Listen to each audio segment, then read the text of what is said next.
Technical questions, more from the guitarist's point of view, and then maybe we'll talk about some more general stuff. When All you right. when you switched over to playing the seven-string guitar, what caused that to happen for you, and how did you go about doing it? Well, I didn't just switch over to it. I'll explain that. I had the idea way back in the middle 30s because I was more influenced all through my childhood by pianists. There were two very fine pianists in the family, my mother and my older brother, Robert. Mm-hmm. And I heard nothing but good piano music all the way through. And that's what I wanted to...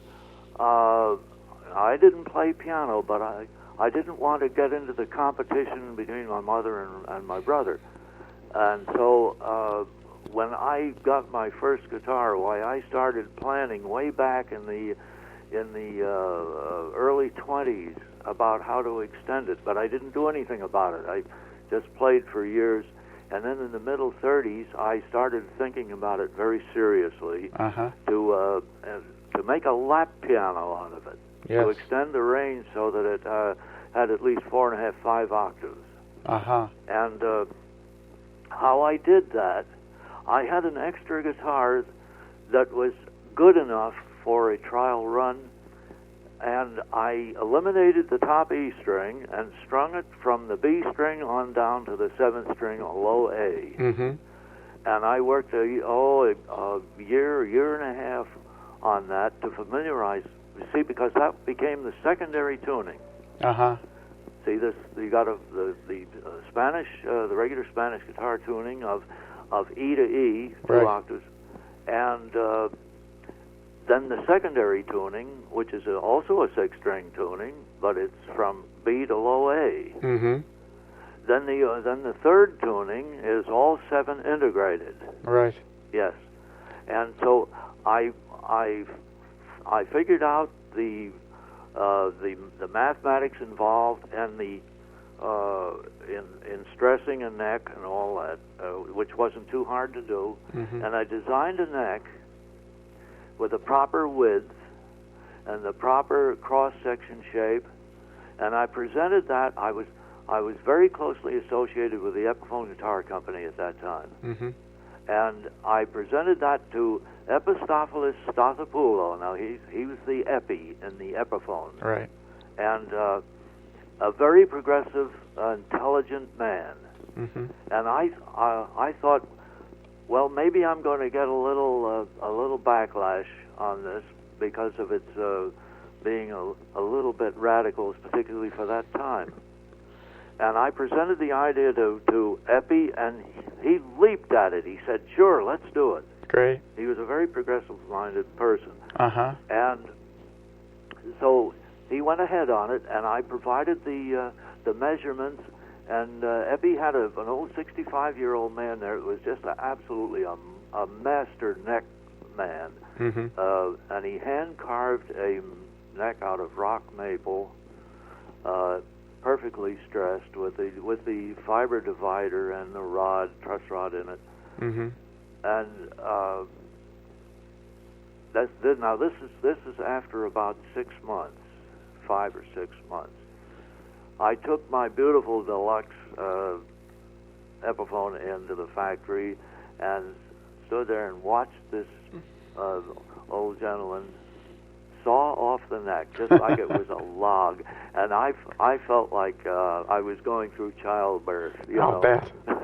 Yeah, I was pretty nervous. Anyway, the neck was all finished, ready to be mated to the body. Well, he sawed the neck off and notched it to the proper angles and everything. It was all done by hand chiseling. And inside of no longer than a half hour, that 7-string neck was in place with the proper angularity, the way it tilts back from the body. Mm-hmm. And it was absolutely gorgeous. Mm-hmm. And of course you couldn't play it then, but the glue had to set. Yeah. But it was only about a week later that it was in my hands. When you actually began playing it, did you find, and do you find still, that that there was a trade-off, that you had to lose something? No, not a bit, because I'd spent a year and a half on the secondary tuning. Mm-hmm.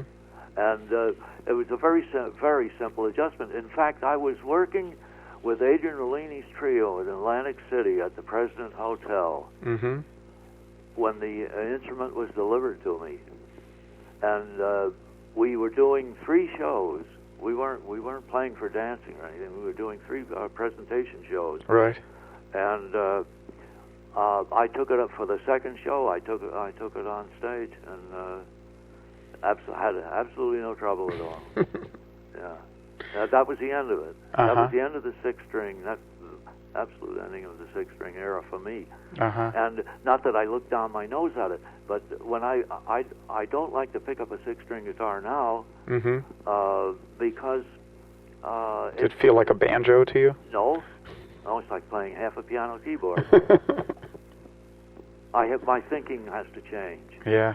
It doesn't confuse me or anything like that, but people will hand me an instrument at a party or something and say, "Well, play something like you played on a record." I said, "I'll do a reasonable facsimile, but it won't be like the record. Mm-hmm. The bass will be up an octave." Right. Yeah, instead of down where it should belong. Anyway, I didn't mean to make it that long a story. Well, it's a good story. But so. I've told literally hundreds of guitar players all over the globe that if they want to play the 7th string guitar, get an old 6th string and string it from B to low A. Mm-hmm. And you can get oversized E strings that are. What gauge do you use for the 7th? Well, it's 80 thousandths. It's a double wound string, like a piano bass string. There's an 11,000th winding. There's a 21,000 core, and then there's the underwinding. The first winding is around 11 thousandths, and the second winding is 22 thousandths. And the total comes out to 80 diameter. And do you have to have those made specially, or are they available? Oh no, John D'Addario, the Darko strings. Mm-hmm. Oh, he supplies. You know, there are thousands of 7-string guitar players all over the world. Yeah, I'm one of them actually. So. Oh, you are? Yeah. Well, then you know Darko strings. Yeah. John makes them all the time for all the guys. Yeah. They're rather expensive though, at $6 a piece. Yeah. Well, it's probably worth it. Yeah. But see, the advantage of getting them from John is that the 7-string is so much longer than the 6. From body button to the end of the scroll, that he makes them long enough. Mm-hmm. And a lot of other people have tried to do it, and they clip them off too much, and they just don't make it. And it's a terrible idea to try to tie a knot in a string to make it long enough. Yeah, right. Yeah. Did you ever have trouble with proper intonation when you went over to the 7-string? No. That all went fine? No, not when the 7th string, if it has to be notched back almost a quarter of an inch. Mm-hmm. The stagger across the bridge. Yeah.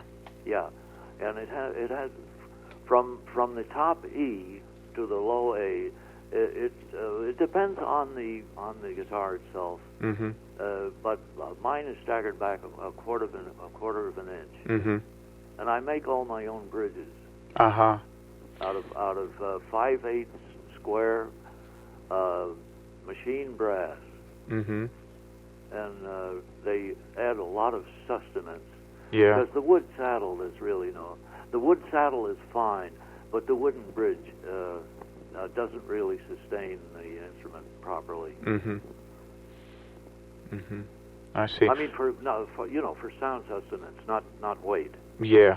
But as far as having that ringing quality, which it needs, if it's going to imitate a piano, I don't like the word imitation, mm-hmm. but it just becomes a lap piano, Mm-hmm. And you need the sustaining, the sustenance, so that one voice can sing through a phrase while other voices are moving around.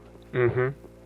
In terms of the development of the books you wrote for Mel Bay and all the harmonic mechanism systems you wrote down for them, yeah. How would you compare your own development musically with the system you devised? Did you actually go through? That's one book in 3 volumes. Yes. And it wound up the size of a phone book. I know. And Mel and I sat around under the arches there in St. Louis, saying, "Well, we're going to spiral bind it, but it can't be spiral bound in one piece because the spiral binding doesn't work after a certain thickness." So we said, well, since it's not a method, they're just my findings and they're concepts and ideas and so forth developed over the years, 42 years actually. Mm-hmm. And so just chop it in 2 places and make it 3 volumes. And a person can start on any chapter. The only thing I recommend is read the wording before you dive into the chapter. If they don't, if that doesn't tickle their funny bone at the time, why go to another chapter and read whatever. Because from day to day or week to week, different things appeal to the people. Yeah. Yeah. And so, one chapter that they didn't like at the moment, maybe a month later, why they'll go back to that chapter and like it. Mm-hmm. So, but they're all just findings. There's no particular order. Mm-hmm. Yet everything, all the harmonic mechanisms, I'm going to stop right here and backtrack a little bit. Mel and I didn't agree on the title for the book. Mm-hmm. Harmonic mechanisms, Mel liked that, but he had to put the guitar on it, and actually it's for all instruments. Yes. And I wanted the exclusion was harmonic mechanisms, both mental and physical. The mental part is just as important. Mm-hmm. In fact, more important, because the computer sitting on our shoulders has to understand the mental part to send the signal to the hands. Mm-hmm. But it didn't come out that way. Well, I think that people who work with the books learn it pretty quickly. Yeah, but I wanted it on the cover. Uh-huh. But I went back to the Pacific Coast, and when I saw the first copy, it was not on it. So I figured, well, it's so expensive to publish anyway. Yeah. So what, Yeah. You, in one of the earlier interviews I read with you, you said that you really worked with the classical repertoire for several years, too. 8 years. Uh-huh. How did that affect, or what did you bring from that helped your jazz and modern guitar playing? Well, everything. Now, before I could read, I was playing, when I was a kid, I was playing Bach and so forth. Mm-hmm. And I might add that I played fingerstyle all my life. From 9.5 years, I played fingerstyle. Now, is that true even in what have become known as the 4 memorable solos that you recorded in 1949? Were those played fingerstyle or with a plectrum? They were played with a pick. They were played with a pick. Yeah, mm-hmm. Right. That's what I thought from hearing that. Yeah. Well, I was doing studio work. I did studio work all my life. Yeah. And you had to be able to play both fingerstyle. No, you had to be very proficient with a pick, but fingerstyle didn't come in until electrification. Mm-hmm. Because fingers on steel strings on an acoustic instrument doesn't really make it. Mm-hmm.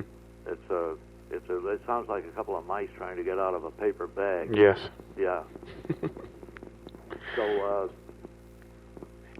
we had to.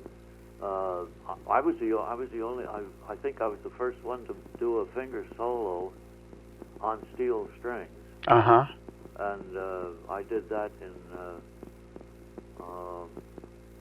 I'm trying to think of the year. Middle 30s, somewhere in there. Mm-hmm. And it wasn't widely accepted. In fact, they never put the record out. Huh. And, yeah.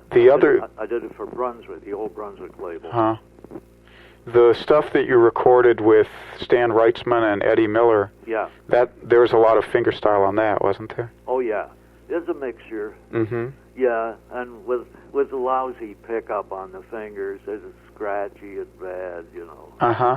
But they liked the sound of the fingers because he could play it like a piano, Yeah. And and they knew I could do it, so I guess they got their heads together and said, well, it sounds a little scratchy, but it sounds a little more complete, Mm-hmm. Because Stan and Eddie, of course, dropped out, and Stan didn't play back of me, Mm-hmm. and so a pick wouldn't have been apropos. Yeah. Yeah. When you started playing guitars that were amplified, and even before that, did you do specific exercises to cut down on finger noise with the left hand? No, because I worked for years, long before amplification. I didn't like the whistling sounds that other people got, and Mm-hmm. it didn't seem to bother them, but it bothered the hell out of me. And because it's like somebody constantly going behind you, Yeah. know? And sometimes it's going down, and so it had a tonality that added something that was not particularly attractive. So Mm-hmm. I made sure that my technique, I didn't slide along the string. Uh-huh. I'd release the pressure and gently touch the string, but no pressure. That whistle, as you know, comes from a slight amount of pressure. Yeah. Yeah. And I just used the string as a benchmark to feel my way along the neck. Yes. And Mm-hmm. just so you don't want to lose your place. Mm-hmm. The wind can start rippling pages, then you're in trouble. Right. Yeah. In terms of your style is probably one of the most technically demanding for the left hand, with all the complex fingerings and everything. Did you ever have any kind of physical troubles with your fingers? No, I was lucky.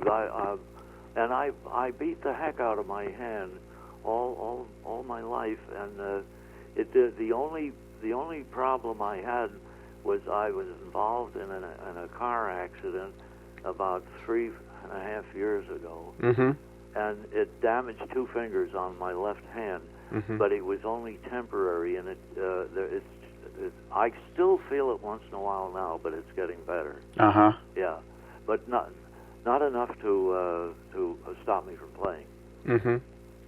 It seems like in the late... I never from straining, and then Yeah. Excuse me, I didn't mean to interrupt you. That's okay. But as far as straining with those mechanisms, no, I never had any problem with them. Mm-hmm. It seems that maybe in the early 40s or around that time, there seemed to be kind of a split in the guitar where I think because of the advent of electricity, people started using the guitar more as a melodic instrument and less as a harmonic instrument. Yes, well, there were Eddie Lang, who was my idol Mm-hmm. when I was a child, and also when I grew up. I'll tell you something about Eddie in a few minutes, but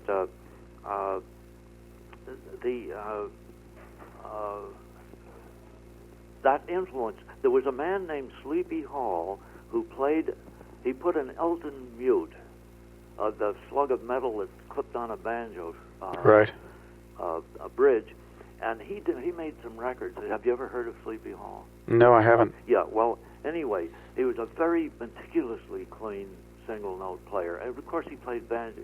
He played it harmonically also, but and with the Elton mute, he got a very sophisticated tone quality out of the banjo. Mm-hmm. And before I heard Eddie Lang, I heard Sleepy Hall on some records, and you knew it wasn't guitar. You knew it was muted banjo, but it had an appeal. Mm-hmm. Then I heard Eddie Lang, and incidentally, Sleepy Hall did it in single line. Mm-hmm. And then I heard Eddie Lang. He was the first guitar player I ever heard, and I think the only one at that time. This was 1925, that was playing guitar in a full-size dance band. Mm-hmm. And that was the Roger Wolf Kahn Band at the Pennsylvania Grill, Pennsylvania Hotel, 34th and 7th Avenue in New York. And they were broadcasting on WJZ and WEAF, and I heard it on a crystal radio of all things, because radios weren't, in the beginning of television, if one person on the block had a television, right. everybody came in. Well, if anybody had a radio back in those days, well, you had the whole neighborhood in your house. But crystal sets were all over the place. Mm-hmm. So I heard the Roger Kahn band on this crystal set, and something was different. There was no banjo in it. And then, of course, occasionally Eddie Lang and Joe Venuti were both in the band, mm-hmm. and they would play something together, like some of the early things they did. Right. Beating the dog, kicking the cat, and so forth. Yeah. And that sold me. I've got to do that, I told myself. And the first steady job I had at Rockaway Point, 1927, the summer of 1927, my first paycheck, I got on a train and rode into Newark, New Jersey, and bought a Martin guitar. Uh-huh.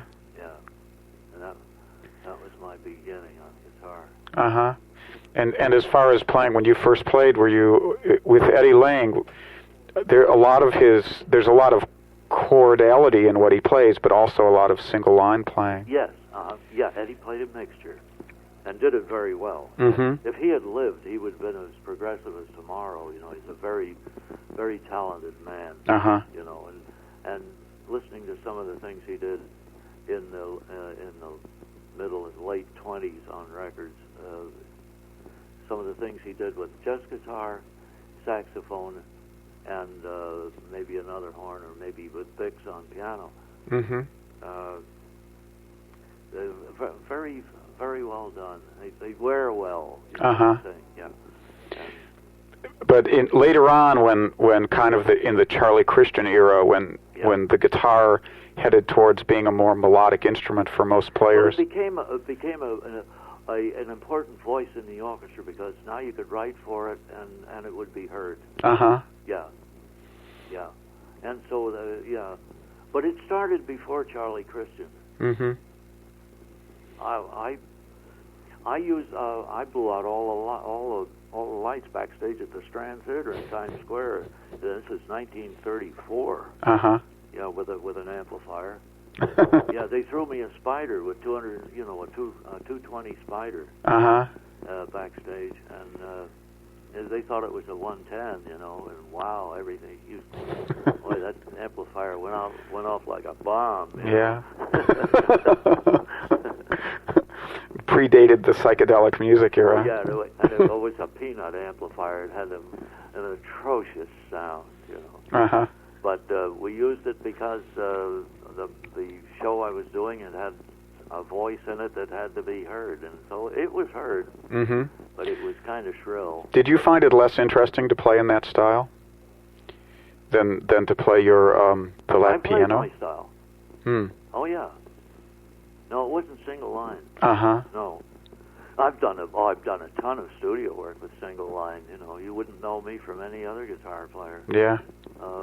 No, when you're a professional studio musician, they hand you wet ink. The manuscript isn't even dry. You've got to sight read like crazy, mm-hmm. and you don't know till you get on the date whether it's your particular dish or whether it's a single line stuff integrated with other things. Yeah. So, but you got to, if it's single line, you got to play it. Let me ask you some things about recordings. First of all, when you look back over your years of playing, are there any real guitarists who you consider to be unsung geniuses of the instrument? Oh, sure. Yeah. What would be some names? Some names? Well, for instance, way before Charlie Christian was a man by the name of Art Ryerson, who was, and Art's still alive. He lives in somewhere in Fort Lauderdale, Florida, and absolutely a meticulous musician, and with flawless technique, and an abundance of good taste. Mm-hmm. Musicality was the top line and the bottom line. Yeah. Yeah. he and I did a duet on. There was an old show called Basin Street, Mm-hmm. and we did somebody, a guest star. I forget who it was. Couldn't make it, and Art Ryerson got a call to see if we could fill in, or if he could fill in. And I had just done some things with Art, so he said, well, George Van Eps and I could undoubtedly do it.